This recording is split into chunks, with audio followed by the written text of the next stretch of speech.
All right, so now we are ready to talk about the body of the paper, the body, the main part of it. And when you're writing compare and contrast, you really have two options. You can do subject at a time or point by point.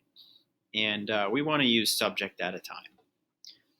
And why do we want to use subject at a time? Because it's easier. It's easier to organize and easier to write. So basically, think of it this way: introduction, then you're going to talk about novel one and how they developed setting in place, point of view, or structure.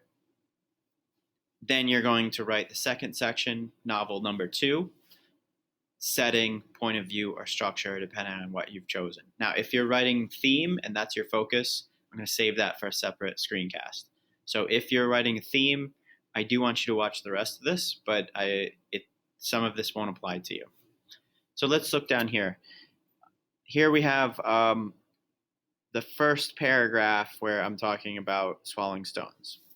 Joyce MacDonald also makes good use of the weather and nature to impact the story and to hint at her theme, that there's nothing random about even the most random tragedy. All right, so again, main point is weather and nature. As Jenna begins her struggle with instant editing. As Jenna begins her struggle with guilt and grief, the reader often gets a paragraph or two description of the natural world to begin scenes. In the following scene, we meet Jenna just 2 days after her father's death, where enormous dragonflies blanketed Jenna's front yard. Now, over here, you can see my comment. This is going to be how you set the scene. It must take place before the quote. So here is your topic sentence that MacDonald uses weather and nature to establish setting in place. And then you set the scene. You explain what's going on before you actually get the quote.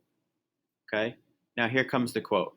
The author describes them in great detail with defective gyroscopes. They shot out in all directions within a fraction of an inch of colliding with each other. Notice the citations as well.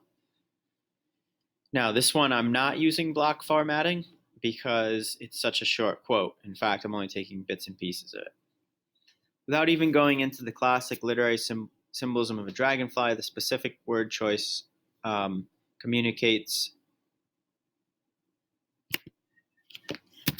an important message. Firstly, these dragonflies are on Jenna's front yard.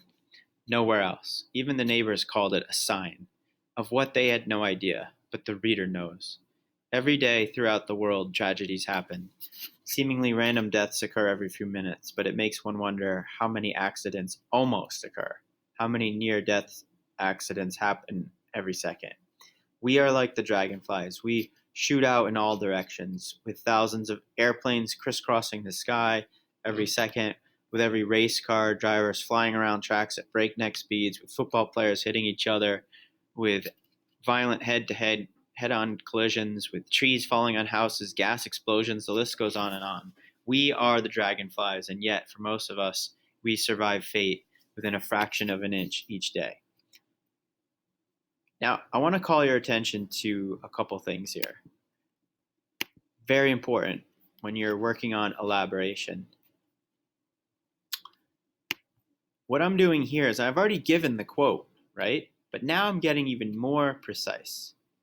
I'm referring back to this quote up here by pulling out individual words.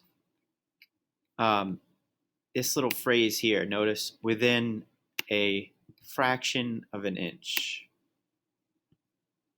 That comes from where? That comes from right back up here. So after you set the scene of the quote, right? After you give the quote, and you are in this whole area here, which I'm going to call this whole paragraph here, this whole thing is what? Big E for elaboration. And this has been a struggle for a lot of you in this class. Elaboration is comparing to what is going on to the rest of the world. You see a lot of this done in here. When we elaborate, okay, we compare. When we compare things, we extend our thinking. And we refer back to individual word choice. That is how you get more specific. Okay, we'll look at another example in a second here.